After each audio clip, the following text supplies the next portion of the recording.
Embuemo to Manchester United. 20 goals this season. Do we like it? Oh, wow, yeah, absolutely. I think from Man United's point of view, the great thing is that he said, look, I want to go to Manchester United.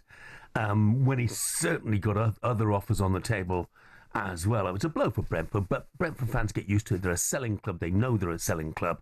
And Manchester United fans, well, they could be forgiven for getting a bit excited, couldn't they, Coisty? What with Mateus Cunha and then Brian Mbeumo, if it goes through, that's a great start.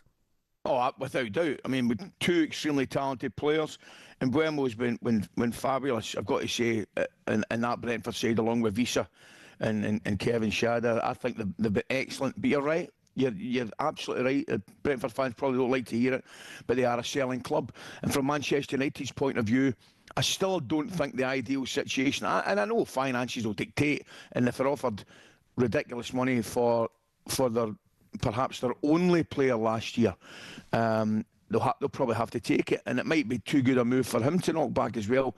I wouldn't say at his age. I'd be really disappointed on the Fernandes one if he went, because selfishly, I love watching him as a player, and I certainly still think he's got 2 or 3 years at least that he could play at the top flight in England.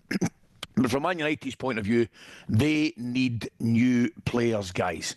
And those two would absolutely be a start, Shaban. Of course they would. Great start. I mean, with these moves, though, do you not think it looks more and more likely that Bruno maybe is on his way out to Manchester United? I mean, Alex Crook, our talkSPORT chief football correspondent, understands that Saudi are feeling very confident that they're going to meet that agreement. I mean, nothing's done till it's done. But should they not cash in now? I think it's inevitable. I think it's inevitable, Coisty, that he's going to go. You know, just in terms of PSR, they're going to have to move players on, and their biggest asset, by a long way, is Bruno Fernandes. Yeah, it makes sense. I mean, it'll be down to him. He's holding the cards. Don't worry about that. I mean, he's still got a few years his contract to go. But Jeff's correct to make the point in terms of PSR. If Manchester United have to sell him, I mean, it puts Fernandes in a heck of a position, a brilliant position, to tell you the truth, financially, in terms of commandeering effectively a deal that will be absolutely outrageous.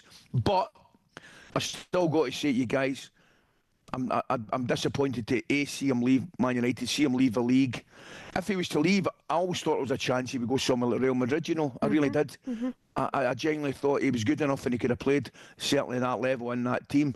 But it looks like the lure of the financial situation over by might force a hand a little bit for him and indeed Manchester United. It was described on Drive yesterday by Andy Goldstein as the stupidest thing ever said on talkSPORT. That's saying something, isn't it? Arsenal invincible Martin Keown was alongside Jim White and Simon Jordan, and he made an unlikely suggestion for whom Manchester United should go after in the dugouts. The number of games that they've lost, I'm still concerned that maybe this is not the right manager for Manchester United. It's going to be a very interesting start to the season. They could do a lot worse than go and get Jurgen Klopp to manage their football club. I'm not trying to sensationalise. I believe that maybe he might do an incredible job there. They need somebody perhaps with more experience than the current manager. At Manchester United? Well, why not?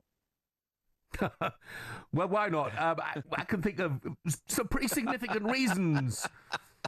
Why not? I mean, Coisty, Jurgen Klopp to Old Trafford. I don't think what's up for debate is the fact, could he do a good job at Manchester United? The answer would be yes. Will he do a good job at Manchester United? No, because there's no chance. He'd never go.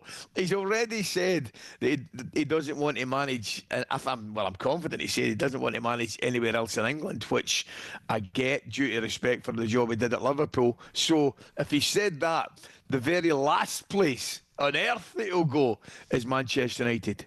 Yeah, but I'm not going to say it's the daftest thing ever said on talkSPORT, partly because Martin Keown, he's big and he's hard as nails, you know. So Goldstein, you can say that, but me, I'm not going anywhere near that. If MD's the best judge to comment on it is Goldstein, by the way, I'll tell you that right now. I was listening to Herman Benty yesterday, and he was trying to defend Manchester United being the biggest club in the world right now, or something like that, when it's clearly, the answer has to be Real Madrid at this moment in time. They love that wee argument, the two of them, what the biggest biggest club in the world is, Jeff, whether it's Manchester United or Real Madrid. Interesting one. Yeah, it is. I mean, all you got to do, I mean, a more relevant argument is where Manchester United are in terms of the league table right now and so on and so forth. You know, look, there have been, I think it's fair to say, and I've not been here that long, 18 months, something like that, there have been some pretty daft things said on talkSPORT over the years. I mean, obviously none from you, Ali, none from you. Here we go. Loyal talkSPORT listeners, we need your help. To those of you who listen every day, we'd like a reminder of the worst things you've heard, the daftest takes you've heard over the 25 years this station has been on the air. I'm going to stand back and watch this laptop explode in a moment or two. Text us 81089 or send a voice note in 03717 223344 on WhatsApp.